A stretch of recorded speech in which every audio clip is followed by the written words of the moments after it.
Just too rough to live this way, running. Oh, listen, why not? Hey guys, welcome back to my channel. My name is MissEnocha for those who are new here, and today we are making a really cool DIY. We are making this fur trimmed purse. How cute is this? I just found a vintage purse from Goodwill.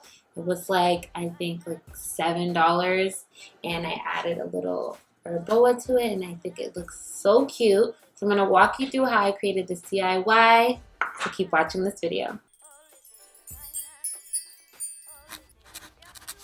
For this DIY, you're going to need a bag, a feather boa, scissors, and a glue gun.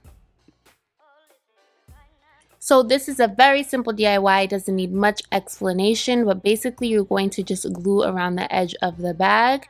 It's better if you do a zigzag instead of the straight line that I did, so you're covering a little bit more ground.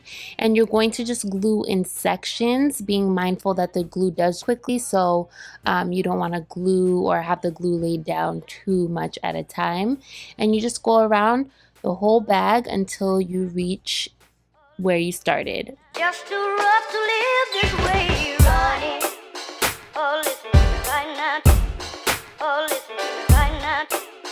Oh, listen, why not?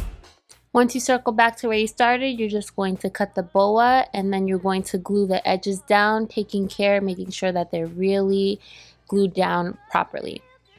And that's it. I love this bag so much. It was so simple to make, but looks so chic and expensive. If you like this video, give it a thumbs up, share it with your friends. Don't forget to subscribe.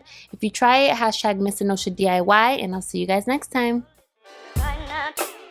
Oh, listen, just too rough to live this way, running. Oh, listen, why not?